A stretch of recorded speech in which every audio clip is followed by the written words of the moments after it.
Четврток во 14, уште еден Комкаст. Како што традицијата налага, ние немаме конзистентност на тоа како изгледа Комкаст и во кој формат се емитува. Денеска сме на сосема нова локација, различна од било што до сега, иако воглавно бевме во канцеларија кај нас. Митко го нема, затоа што конечно успеа да ги добие документите и да се отсели таму каде што всушност и работи, во Хрватска, во Осијек, но заради промената на нова сценарио, Митко ги го немаме ни вклучен тука, се враќаме во стандардната форма на Hangout класично следната недела. Оваа недела, затоа што имаме специјални гости, специјална тема, решивме да инвестираме повторно во време, односно монтажа, па ќе пуштиме Комкаст кој што ќе биде снимен, па после тоа емитуван, премиерно, нели, секој четврток во 14 на интернет. Или, како што со Митка заедно во оваа ситуација обично викаме, се гледаме на интернет. Доста муабет од мене, затоа што во принцип јас сум седнат на страна и нема да бидам главен денеска во Комкастот, барем се надевам дека нема да бидам главен. Утре е All Web. Утре е по четвртото издание на All Web, конференцијата за која што работиме година дена, оваја, последнава зад неизе, меѓутоа 4 години поред се случува. Конференцијата која што ќе ни донесе 15 говорници на сцена во Александар Палац, а веќе првиот ни е дојден тука во Македонија, расположен со сонце, вчера си долета, многу ни е супер, познат на дел од нашата публика, општо познат на интернет публиката. Вања, добре дојде. Поле ве снашава. Значи Владимир Вулич е тука од Црна Гора, човекот кој што пред 2 години беше на ОВ, постои супер впечаток, го молевме Илани да дојде, нешто му искас на панелите, меѓутоа има отворена карта и сцена секоја година, ако сака да доаѓа, тука може да биде, не е проблем. Знаеме дека му се допаѓа Македонија, така да тоа не е проблем да го убедиме да дојде. Тоа никад не е проблем. И ја имаме Верица, која што е автор, собственик, што се друго, се во иновативност МК, еден вебсайт кој што мене лично ми го привлече вниманието последните неколку месеци, затоа што не се труди да биде ист како сите други, не се труди да прави копи-пейст на веќе објавени текстови на 100 други сајтови, туку се обидува малку повеќе да дискутира на тема иновативност, на тема бизнис идеја, на тема млади предприемачи и секако интернет и дигитални медиуми. Верица, добре дојде во Комкастот наш. Добре ве најдов. Драго ми е што сум дел од Комкастот на... Да, мораме да бидеме вака официјални, пошто наоѓаме на официјално местото каде што пред неколку дена се случи историјата, односно се снимаше и вчера премиерно се емитуваше првиот што е Комкаст, што сте? Не сте подкаст? Влог. Првата епизода на Стречерс, новата емисија за NBA. Мораме од љубов кон NBA и од долгата традиција на Комкаст поврзаноста со NBA. Инаку пред 2-3 години кога Комкаст одеше само како аудио, јас единствениот пат кога не бев во емисијата, Мите и Сеат, другите кодомаќини, комплетно само за NBA правеа муабет, пошто ја не бев само комплетен хајџак. Затоа е посветата на Стречерс. Ајде, доста од мене муабет. Верица има прашање за Владимир, Владимир ќе ни открие и нешто што ќе се случува утре на Олвеб, но да видиме како тоа ќе оди. Вака, најпрвен да го прашаме Дарко дали за утре е се спремно. Да немаме дилеми и сите оние кои што со нетрпение го чекаат утрешниот Олвеб. Самиот факт што ја можам да седам тука денески да снимам и да работиме, значи дека многу од работите се спремни. Или сме ги спремиле другите луѓе да ги одработат работите. Дарко идеална верзија црногорскog директор. Он седи овде со нама, а тамо други луѓе нешто раде. Не, точно. Не, точно. Еве видите ми го телефонот, имам 4 имейла што морам да ги одговорам. Да, а Вања би го прашале да открие мал дел со што утре ќе ги освежи гостите во Македонија. Што ново ќе ни кажеш? Доаѓаш од Москва до патува овде, претпоставувам агендата ти е на некој друг крај од светот после Скопје. Тоа е сада највеќа могуća црногорски стереотип. Црногорец кој живи у Русија. Не може гора варијанта од те. Дјевојка добила посол у Москви, така да сад веќе неких 9 месеци е она стално таму, а јас сум на релацији Подгорица Москва. А што Дарко каже, прошле године е било договорено да доđem, onda je iskrsla neka totalno neverovatna okolnost, tako da u tom trenutku zamolio sam Darka ako možemo da ne dođem. On rekao može, ali da obećaš da iduće godine si speaker obavezno. I ja sam rekao ok, dogovaram, znači 100%. U tom trenutku nismo znali ni kad je konferencija, ni što je tema, ni što ću ja da pričam i ništa, ali iz drugarskih odnosa i sa Darkom i sa čitavom Allweb ekipom sam prihvatio u tom trenutku da dođem i bukvalno smo čitavu godinu obaveze prilagođavali pri tome kad će da bude Allweb, tako da sa velikim zadovoljstvom dolazim. U principu uvijek se trudim da to što ću da pričam na konferenciji bude tajna, tako da čak i ovaj put ni direktor konferencije u suštini nema pojma što ću da pričam. Rizik. To je rizik, jeste. Tako da čak ne zna ni kakav ću da budem, a ne što ću da pričam. Znači, golemo iznenadovanje ima unutra. Ljudi mene dominantno znaju iz ove internet vizure. Znači, znaju me kao neko ko je prisutan na internetu. I onda najčešće ne znaju što je to čime se ja stvarno bavim ili što je to u suštini gdje dobrim dilom izrađujem za život. Ja sam 12 godina bio asistent na Ekonomskom fakultetu u Podgorici. Moja oblast je menadžment, predajem osnove menadžment, uvod u menadžment, strategijski menadžment i menadžment inovacijama. I to su u suštini stvari kojima se ja bavim. Ostalo nekoj menadžment što nego spomno. I moj suštinski posao je konsultant za strategiju i za inovacije. Sad, prije toga ja sam se bavio dugo programiranjem, čak sam i 2 godine završio prirodno-matematički fakultet, odnosno programiranje, tako da nikad se tog dijela svoje karijere nisam odrekao, tako da u suštini ova ljubav prema tehnologiji, prema društvenim medijima je odatle. I onda najčešće ljudi koji me znaju online nemaju pojma u suštini čime se ja stvarno bavim, od čega živim i slično. I onda očekuju na konferenciji da to što ću da pričam će da bude neki social media, marketing ili tako nešto. To je skoro nikad nije slučaj. Znači, te stvari radim samo kad radimo specijalizovano workshop iz oblasti social media marketing. Tad mogu nešto o tome da pričam. Inače, na konferencijama u principu pričam uvijek nešto što je iz oblasti strategije, iz oblasti liderstva, leadership, iz oblasti inovacija, promjena, change management ili tako nešto. I u suštini na tu temu će da bude nešto i sutra. I сега кажа, т.е. неколку интересни работи. Менеджмент, маркетинг, социјални медиуми, технологија. Значи, овие 4 работи во денешниот свет на бизнисот се многу испреплетени. Значи, каде и како ти ја гледаш нивната заедничка врска и колку ти е, дали од година во година ги гледаш како се поинтегрирани? To je, mislim, sjajno zapažanje i to je upravo suština ovoga čime se ja bavim. Sjećam se recimo prije, sad ima znači sigurno 7-8 godina, moja draga profesorica koja drži katedru za informacijnu tehnologiju i za elektronsko poslovanje, me je pozvala i kaže, voljela bih da održiš jedan vikend mojim studentima, znači koji su elektronsko poslovanje i IT, a kaže na neku temu koju ti izabereš. Ja je kažem, rekao, mogu li da ispričam nešto o social media i da to bude tema. I ona kaže, nismo imali ništa do sad na tu temu, to bi bilo super jer bi će njima potpuno novo. Znači u sali je bilo nekih 30-ak studenata, nisu imali pojma što je to. Znači niko u tom trenutku u sali nije imao čak ni nalog na Facebooku. I kad sam ja završio taj vikend sa njima, oni su me gledali potpuno blido i kažu, o čemu ovaj čovjek priča? Pa kao što bi nekoga interesovalo.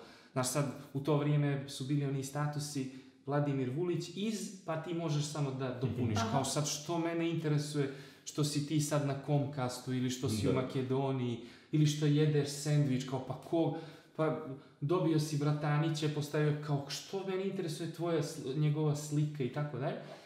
I ja sam i kad sam završio vikend sa njima, ja im kažem, hoćemo li sad da se nešto kladimo? Kaže, kao što? Rekao, za 5 godina najveći broj vas će da ima nalog ne samo na Facebooku, to vrijeme Twitter, to su bila misaona imenica, nego će jedan veliki broj vas da gradi karijeru zahvaljujući tome. I kao, ajde, kao svi, da se kladimo i tako dalje. Ma kakvi, nije prošlo 5 godina, u pitanju su bile možda 2, 3, 4 godine. Jedan veliki broj njih je ili bio community manager, ili je bio content manager, ili je nastavio da bude u, da kažem, odjeljenju za marketing, ali sad ima jedan značajan dio digital marketinga. Tako da bi mogao da komunicira s ljudima iz oblasti digital marketinga, morao je on da razumije kako stvari funkcionišu.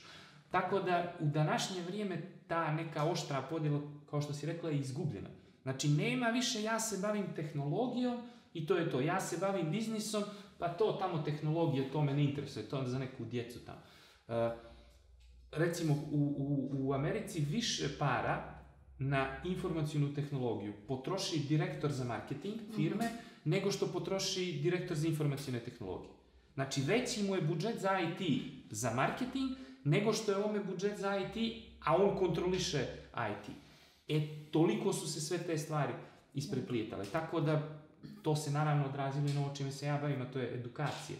Znači, mogu ja da pričam o menadžmentu, ali ako se zadržim na nivou menadžmenta od prije 20, 30, 50 ili 100 godina, to je ljudima prvo potpuno neinteresantno, a drugo potpuno neprimjenljivo. Takva djeca sutra kad dođu stvarno u kompaniju, dođeš u Deutsche Telekom ili kod nas i u Makedoniji, znači ta grupa, on ne zna što se dešava, jer ti neki principi koje bi mu ti pričao po starome su u principu sad neprimjenljivi. Baš kada prašav, koliko ovo što go zboruješ, imaš problem da го spроведеш во пракса. Значи, колку овие change management, колку овие влијание на дигиталните медиуми, на маркетинг, социјални медиуми во бизнес културата, да речеме, на пазарите на кои што најчесто функционираш, претпоставувам Црна Гора е тоа доминантно, поминува лесно колку има барање, колку треба ти допрва да ги учиш дека ова им треба. Mnogo je teško. Znači, mnogo je teško, ali prvo, ono što moramo da razumijemo, to je da nije to sad samo slučaj Crne Gore ili Makedonije. To je globalni problem i ja svake godine, zadnjih, znači 6 godina, obavezno mjesec dana provedem u Americi, tako da imam dosta dobro iskustvo kako i tamo stvari funkcionišu i suštinski, naravno da je bolje, da je veći procenat i sve, ali i dalje ima ogroman broj i kompanija, i pojedinaca, i preduzetnika koji nemaju blage veze što je to. Znači, ja sam prije, sad je 3 godine, znači bio u San Diegu na jednom workshopu oko društvenih medija, social media, i pored mene je sjedio, mislim, bila je malo nevjerojatna situacija, ja sam bio jedini koji nije bio Amerikanac i sad u jednom trenutku vas podijele u parove i kaže sad vas dvojice između sebe pričate, iskustva razminjujete. I to je sve bilo super do trenutka kad lik koji radi za Carl Zeiss mene ne pita, dobro, znači sve je to super, njemu se svidjeli moji principi, meni njegovi, dok on sad mene ne pita, dobro, a kaže, a sa kolikim budžetom raspolažete vi?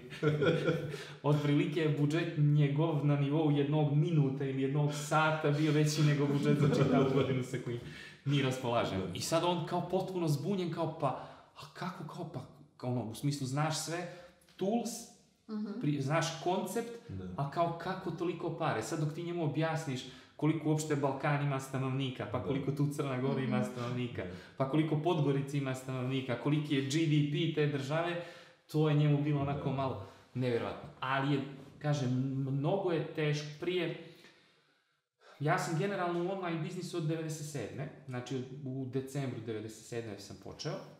Konkretno ova sad stvar Digitalizuj me koja se bavim je počelo prije 4 godine. Tada pričati s ljudima da im treba nešto na internetu, to je bilo nemoguće. I biznis kad sam počeo, ja sam bio prva godina fakulteta sa svoja 2 najbolja druga još od djetinjstva i moram da priznam da se jedan broj poslovnih sastanaka završavao na način što čovjek sa kojim pričate, vlasnik, direktor ili nešto, u jednom trenutku kaže kolegi svome, pa dobro, ajde hoćemo li da učinimo ovim momcima da im damo. Da, uslugu, da. Znači, bukvalno je bila varijanta, ja nemam pojma što je to, znači ne razumijem čime se vi bavite, ali ajde, izgledate me onako simpatični neki klinci, prva godina fakulteta, kao dajte da nešto radim. Imam уште едно прашање. Тоа што до пред 4-5 години беа social media експерти, беа digital strategy експерти луѓето, денеска полека пораснаа во бизнес консултанти, пораснаа во change management консултанти, пораснаа во нешто социјално различно, strategy guru. Колку да речеме ти, пошто дојдеш од друга страна, на истата точка, горе-долу, го гледаш тој као нормален, логичен и добар пат, зборуваме за глобално ниво. Класичен пример, Брайан Солис од social, сега нема врска со social, има врска со нешто комплетно. Во позадина, да, има social, има digital, има се, меѓутоа не е веќе ликот на digital, на social, туку е лик за change management, лик за experience и така натаму. А ти цело време од почеток го правиш тоа, како така. Колку го гледаш тоа како природна работа и колку тука се мешаат работите, во смисол за добро или за лошо? Tačno si rekao suštinu. Ima, znači, ajde da kažem, na početku su bile to dvije oštro podijeljene oblasti. S jedne strane si imao biznis i dominantno ti ljudi iz oblasti, znači, menadžmenta, biznisa, marketinga, nisu imali blage veze što se dešava u digitalnom svijetu. A s druge strane si imao neke ninja, guruje i tako dalje u oblasti social media, ali suštinski oni nisu imali pojma o biznis aspektu, znači o tome kako se stvarno biznis vodi. Mislim, jedna je stvar da ti umiješ da objaviš nešto na Facebooku ili tako dalje, ali da ti razumiješ koji je biznis impact toga što ti radiš, da umiješ da ocijeniš povrat na ROI, return on investment ili tako nešto, to nisi imao pojma. Za ovih 5 godina je došlo do približavanja. Ljudi iz oblasti biznisa su morali, htjeli ne htjeli, da počnu da uče nešto o digitalu, a ovi drugi iz social media su morali da počnu da uče nešto o biznisu. Koliko god da si, da kažem, nizak nivo, do tog približavanja je došlo. A na najvišem nekom nivou i management thinkera ili social media thinkers je došlo do toga. Znači, Brian Solis, ja sam konkretno za njega saznao kao nekoga ko je dominirao u social media svijetu. U suštini on se danas čak više tako niti predstavlja, niti pozicionira sebe ili svoje predavanja u tom svijetu. Ono što je meni bilo interesantno, prvi put kad sam bio recimo na nekom eventu otvorenom, velikom, UNDP-a, desilo mi se situacija, ja sam live tweetovao sa konferencije, bilo je super, odlično, fantastično, ali u jednom trenutku je jedan od organizatora prišao i sad da se naravno ne čuje na kameri i na mikrofonu, prišao i rekao, izvini, možeš li da ostaviš više taj telefon? A ti si bio na scenu? Ne, ja sam bio u publici. Kaže, možeš li više da ostaviš taj telefon? Ja sad gledam lika, on kaže, od kad si ušao u salu, samo nešto radiš po tom telefonu. Ja kažem, čoveče, ja sad pokušavam da mu objasnim što radim, on kaže, dobro, super je to, ali isto možeš i ti da ostaviš taj telefon. Kao mogu da ostaviš telefon. Sad, znači, prije 2 mjeseca sam bio na Social Good Summit, koji UNDP i Mashable zajedno organizuju u Turskoj, koji pokriva čitavi region Evrope i bivšeg Sovjetskog saveza. I sad ja očekujem vrlo sličnu neku varijantu i sad gledam da uzmem neki sto skroz na ćošku, tamo da me ne bi smarao opet neko. Izlazi voditelj i prva rečenica kaže, dobrodošli u Istanbul, i prva sljedeća rečenica koja izgovara, zvanični hashtag konferencije na engleskom je taj, na turskom taj, i molim vas da budete što je moguće više aktivni na svim društvenim mrežama. I ja kažem, ovo je skrivena kamera ili nešto, ovo nisu oni isti ljudi koji su bili prije 5 godina. Sad tu ima, ovo što si rekao i za ljude koji su u tom svijetu, koji žive u suštini od toga, ima, da kažem, dosta i netrpeljivosti. Ljudi iz mog svijeta, posebno još ako su iz akademije, gledaju sa priličnim podozrenjem na ljude koji su iz social media svijeta počeli da prelaze u biznis. Jer najčešće kažu da nemaju dovoljno teorijsko iskustvo da bi mogli da pričaju te stvari. A s druge strane, ljudi koji su iz social media svijeta prelaze ovamo, oni gledaju s podozrenjem na ove jer kažu, ti ljudi nikad u životu nisu ništa radili. Oni čitaju neke knjige, pričaju nešto o tome, ali nemaju realno hands-on experience za to o čemu pričaju. Recimo, moj favorit u tom svijetu, koji je došao on je čak došao iz prakse, je Mitch Joel. Znači, Mitch Joel je Kanađanin i imao je svoju digitalnu agenciju, onda je prodao svoju digitalnu agenciju WPP, odnosno postao je dio WPP grupe, ali s druge strane autor, znači ima već 2 bestsellera koja je napisao, i s treće strane je speaker, i to fantastičan speaker. To je neka idealna kombinacija, znači... Praviš najava neka ili? Vrlo, znači kad bi to bilo, čak bi sad otkrio da je to, mogu da potvrdim da za sve 3 godine naše konferencije sam u pregovorima sa Mitchom, ali jednostavno on je taj nivo da uslovi koje traži su, da se sad čitali Balkan zajedno ujedini, pitanje може да се Ја сакам да малку, веројатно делот што сега го разговаравте, може да го следат луѓе кои што го следат тој дел од светот. Затоа си ти тука. Сакам малку да се вратиме, да речеме, на луѓево од бизнисот. Значи, независно каков бизнис водат, средни, мали, големи компании, кои што би сакале да направат некаква спојка помеѓу она што реално го работат, го произведуваат, го продаваат со традиционални форми на продажба и на маркетирање, а имаат желба да почнат да имплементираат некои нови работи. Како консултант, што во такви ситуации им препорачуваш на компаниите? Од каде да почнат и со кого да почнат? Без обзира што ја ово причам и што живим од овога. Ја нисам од оних консултаната кои клиентима говоре да морају да преđu дигитални свет. Значи, прво што стварно не мислим да е тоа тачно, и друго што не желим да звучим, да даем ултиматум, па да се клиент осjeća да е у страху да нешто мора да уради. Значи, оне реченице кои консултанти обожавају да користе типа change or die, evolve or die, нисам такав тип консултант. Има и на свијету, и у Македонiji, и у Црној Гори фантастичних, посебно малих бизниса кои немају никакве везе sa диджиталом, значи немају ни сајт, немају ни мејл, немају ништа, али функционишу фантастично. Ја често наводим, рецимо, примjer jedne burekđinice, prodavnice bureka u Podgorici. Oni prave toliko spektakularno dobar burek da njima ne treba nikakav digital.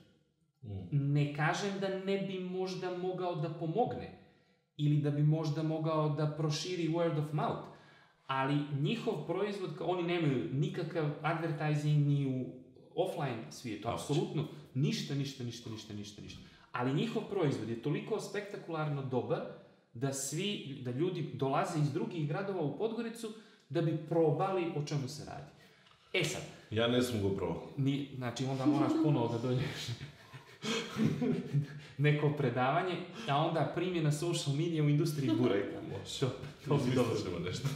E sad, znači, ne kažem da to mora, znači, može da funkcioniše bez toga, ali smatram da je poželjno i da može da pomogne. Jedini princip koji imam to je da ako nešto radimo, onda to mora da se radi stvarno kvalitetno.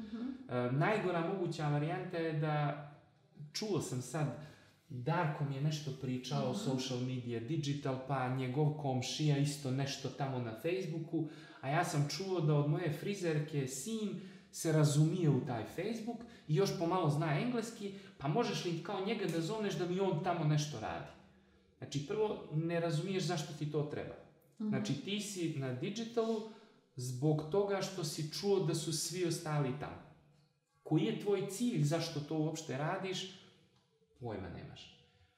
Pa onda angažuješ nekoga ko ni ti ne znaš da li on nešto zna, o tome najčešće ne zna, samo zbog toga što si čuo da on kao zna engleski, a uz to visi na Facebooku po čitavi dan. A taj o biznisu nema predstave, znači da on zna da postavi sliku ili ono, kad na pući usne slika Facebook ima 300 lajkova i sad on je kao social media influencer i ti ga angažuješ za tebe, a on ne zna ni kako se mjeri rast prodaje, ni kako se mjeri engagement, ni ništa živo. Jedini princip je, ako idemo na digital, onda to moramo da radimo kvalitetno, onako kako se radi. Znači, ne možemo da imamo jedan tweet u 15 dana. Znači, onda ugasi Twitter nalog, odnosno, nemoj uopšte da ga otvaraš, bit ćemo prisutni samo na Facebooku. Kaže, ja hoću da sam na social media i onda pročita negdje tamo podjelu koji su sve kanali na social media, znaš, hoće Facebook, hoće Twitter, hoće Instagram, hoće ovo, hoće ono. Nema pojma čemu to služi, ne zna, što je mnogo važnije, ne zna koliko, recimo, korisnika te mreže ima u Crnoj Gori, koliko ili negdje drugo. Ili na pazar koji što go targetira. Ili, naravno, ne zna koliko, recimo, njegova target market uopšte koristi tu mrežu. Ali on, eto, je čuo da to treba i kao, ajde sad da to radimo. To je najgora moguća varijanta, a nažalost u realnom svijetu je to najčešća situacija. Znači, na društvenim mrežama si, zbog toga što si čuo da je to danas must, zato što je to popularno, zašto tebi to stvarno treba? Koji su to ciljevi? Da li to koristiš samo kao promotivno sredstvo? Ili kako prodažno? Ili ga koristiš kao prodajno sredstvo? To je ogromna razlika. Mislim, ja imam realnih problema da objasnim klijentu prvo razliku između te dvije stvari koja je nevezana za digital. Znači, da li recimo sa ovim primjera radi samo dižemo awareness o našem brendu, onda je princip rada potpuno jedan. Da li sa ovim želimo da pokušamo da dovedemo ljude kod nas, ali da i dalje nema prodaje. Ili recimo želimo da to bude prodajna varijanta. Onda konkretni instrumenti, konkretne tools koje koristimo su potpuno različiti. I imali smo recimo prošle godine bio interesantan slučaj sa klijentom gdje imamo fantastičnu prodaju i to koja čitava dolazi znači sa digitala, nema nikakvih drugih kanala. Znači čitava prodaja dolazi sa digitala, sjajni rezultati u odnosu na prošlu i pretprošlu godinu. Prošla i pretprošla kad se spoje su u tom trenutku slabiji od prvih 6 mjeseci ove godine. I klijent me zove na vrlo ozbiljan razgovor, znači gdje je namršten i počinje da se žali. Sad ja ne kapiram o čemu se radimo, mislim, sjajno, euri su tu, sve je tu. On ima, kaže, malo lajkova, malo fejvova, malo retweetova. Ja mu kažem, čovječe, pa nisi ti mene unajmio zbog toga, nije cilj ovoga što mi radimo to. On kaže, ali pogledaj kako neki tamo brand koji čak nije ni njegov konkurent uopšte, kaže, pogledaj, kaže, ovoj objavi ima 173 lajka. Ali rekao, ovo je slika mačke za dobro jutro, niti je ta mačka što prodala, ni. Mislim, ti imaš konkretan efekat ovoga što ti radiš. Znači, ako je suština tvog biznisa da skupimo što je moguće više lajkova, šerova ili čega god na društvenim mrežama, super, onda ajde da to radi.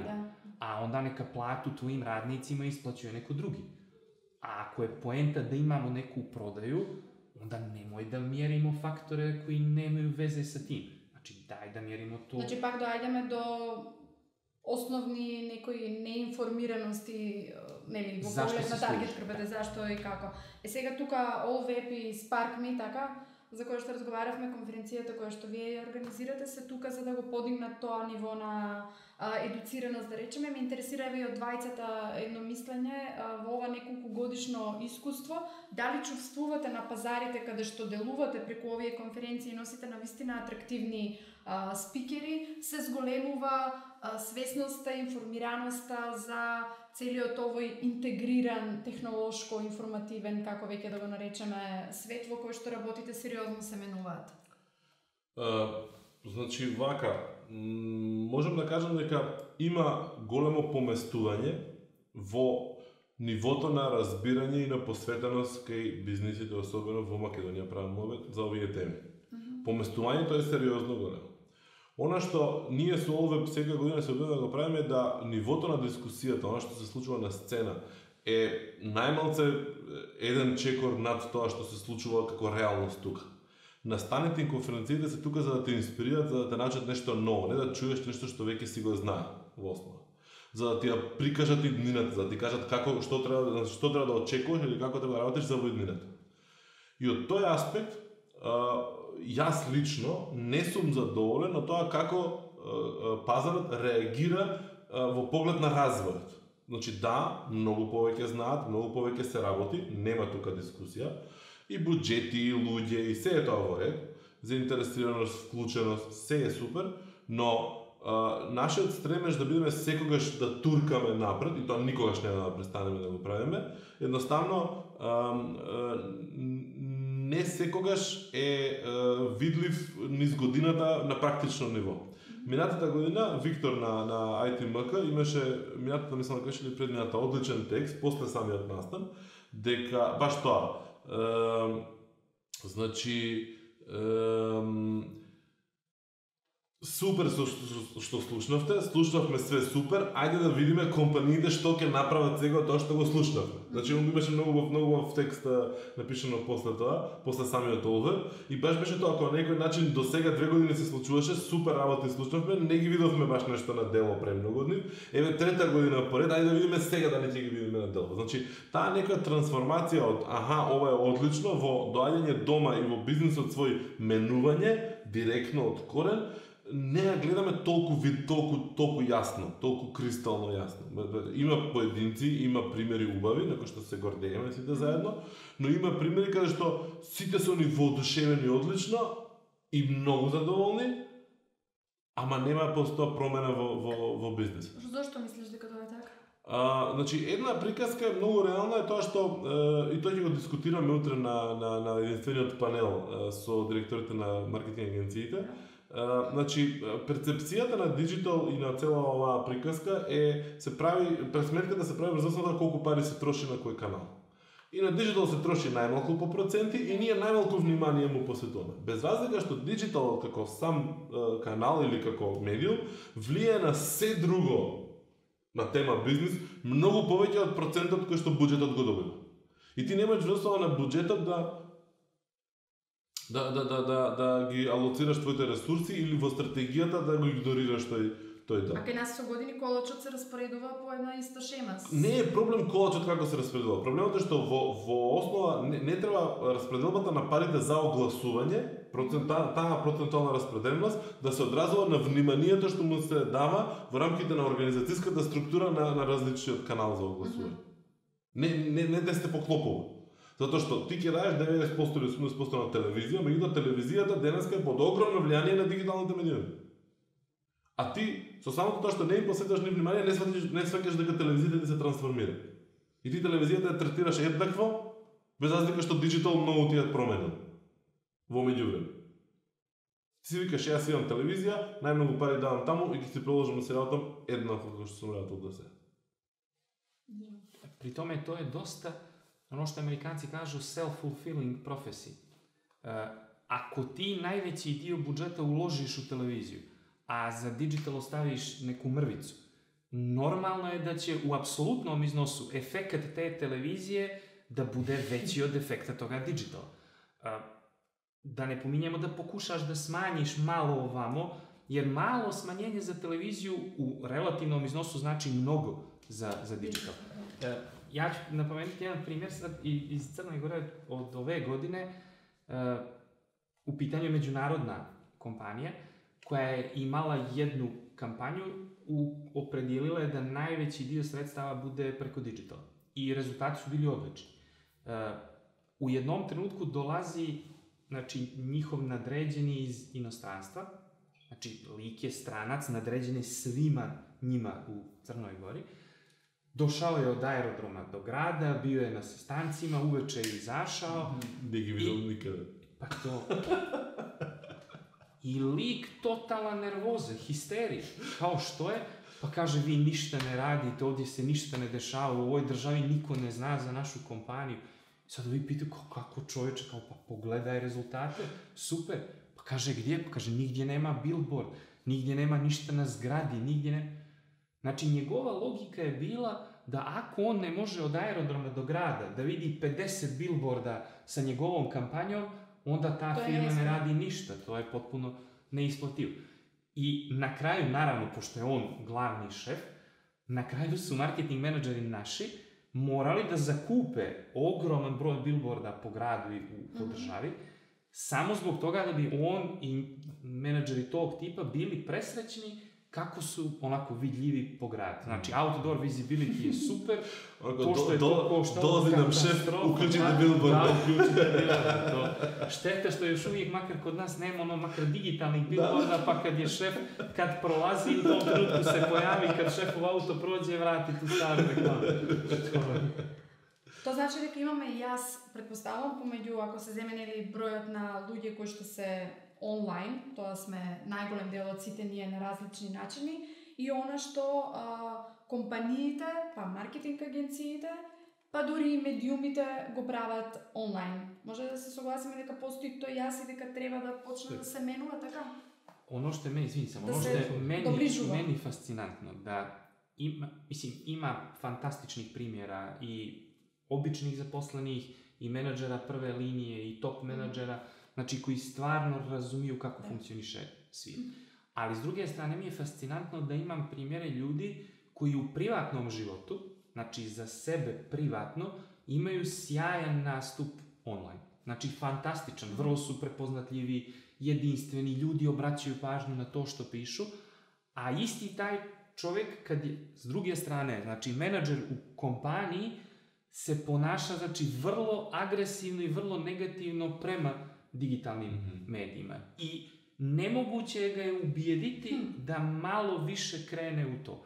I kažem, to su mi često malo nevjerovatne varijante, jer logično mi ako u svakodnevnom svijetu većinu informacija dobijamo preko telefona, da ćeš valjda onda ti da pokušaš u svojoj kompaniji da nešto promijeniš na bolje. Kažem, dešalo mi se potpuno suprotnih varijanti, ali ono što je Darko rekao, ključna stvar je da ni on, ni mi nećemo odustati od toga da guramo konferenciju dalje i da kroz to pokušavamo da guramo i znači, industriju i čitavo društvo u nekom drugom smjeru. Да, и ако знаеме дека идните потрошувачи, кои што за неколку години ќе станат потрошувачи, значи тоа се сега деца од 10 до 15 години, буквално не препознаваат поинаков свет отколку дигитален. Мислам дека тоа би требало да биде доволна информација за сите од другата страна во кој правец треба да се менуваат. Апсолутно. Recimo, ja ne koristim Snapchat. Čak nisam imao pojma što je to. Prije 3 godine, znači 2, izvinjavam se. Pozdrav za Jovanu Bigu. Znači, prije 2 godine sam bio na konferenciji u Americi, gdje je predavač pitao, kaže, ko od vas koristi Snapchat, a ko od vas koristi WhatsApp? I vrlo mali broj ruka je podignut bio za Snapchat, ali je poenta bilo što ja nisam imao pojma što je to. Nisam znao što riječ nisam čuo, ne nešto drugo. I kad se završila konferencija, daj da pogledam što je to, instaliram aplikaciju, pojma, nisam imao što se tu radi. Znači, pola dana sam nešto vrtio lijevo, desno, ništa ne kapiram. Ja i dan danas, tako sam. I onda dođe mala Jovana Biga koju je Darko pomenuo, koji je totalni bog Snapchata. I ja joj kažem, ona je, znači, kad smo se upoznali, bila 2. godina fakulteta, znači 20 godina. Što je opet za Snapchat čak prestaro. I ja joj kažem, rekao, čovječe, ja ne znam kako se ovo koristi. I ona kaže, sad ću ja da ti pokažem. I ona me stvarno nauči tehniku kako se to koristi. Sad ja znam da nas tehniku korišćenja, ali suštinu ne shvatam. Znači ja i dalje ne A to je pоради generacijski jaz? Što se mene tiče, isključivo generacijski jaz. Znači ja vidim da ona čuda radi sa tim. Vidim da komunicira s ljudima do kojih ja recimo nisam uspio da dođem preko standardnih kanala komunikacije uopšte. Vidim da komuniciraju na način na koji ja ne mogu da komuniciram. Znači, ona stupi u kontakt sa speakerom za našu konferenciju kojeg ja ne mogu preko maila ili Facebooka da dobijem. A kažem, znači, shvatam suštinu, koncept, vrijednost, ali jednostavno niti umijem to da koristim. Moram да те прекинам, пошто веќе сме предолги и да ја прашам Верица дали има уште едно можеби финално прашање или јас да затварам со прашање. Финално прашање, да наставljamo дискусiju sutra na konferenciji. Ali што ќе биде утре темата на конференција? Да, нема да го прашаме уште еднаш, иако не ми кажа ни нас, не се секувате. Вања ќе го гледаме утре, тоа башка. Вања ќе го гледаме и на Spark Me на 28-29 мај следната година. Конференција која покрај Олвет, нели, никако не смеете да ја пропуштите, мора вака за локална публика. Но, еве за крај, отворивме темата, мене ми интересира, нема за Партизан да те прашам, не се секи. Да, аз съм се вие припремили што Дулета Ујошевиќа да цитирам. Добра, ајде, каже се за Партизан, па после ќе да прашам. Джава вам нокси. Да, evo, Mita je citirao jednu ključnu izreku koja je bila 2 sezone za redom na kraju sezone, a to je džava vam novci, moji sinovci. To je, ima dosta veze s ovim što smo pričali. Znači, budžet je samo jedna stvar čitave priče. To, Amerikanci imaju izreku throwing money at the problem will not solve it. Znači, to što imaš para i što ulažeš i ulažeš i ulažeš i ulažeš, nema nikakve veze sa uspjehom. Nekad davno je budžet za istraživanje i razvoj bio ključni faktor koji se gledao za budućnost uspjeha kompanije. Nokiin budžet za R&D u poređenju sa Appleovim za telefon je bio neuporediv. Znači, neuporediv. Nokia suštinski u tom aspektu danas ne postoji, a Apple kontroliše 3/4 profita u tom industriji. Da. Koji su tvoji omiljeni socijalne mreže, društvene mreže? Najkorišćenija, ona koja daje najviše efekata i gdje moram da budem je naravno Facebook. Ako me pitaš koju stvarno najviše volim, to je Twitter definitivno. Za oblast kojom se ja bavim, ubjedljivo najviše i vidim i naučim sa Twittera.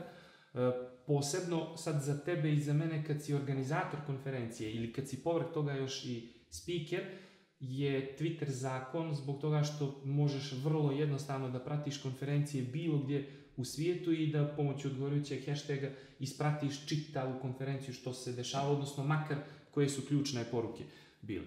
A ovako, ako me pitaš koja mi je možda najzabavnija, to je Instagram. Posebno, recimo, spasio me ovih 8-9 mjeseci od kad sam se preselio u Moskvu, jer jedna je stvar ono što ti dobiješ u zvaničnim turističkim vodičima, a druga je stvar, recimo, kad zapratiš 100 ljudi iz Moskve na Instagramu i onda gledaš gdje se oni kreću, što rade, gdje jedu, gdje trguju i tako dalje.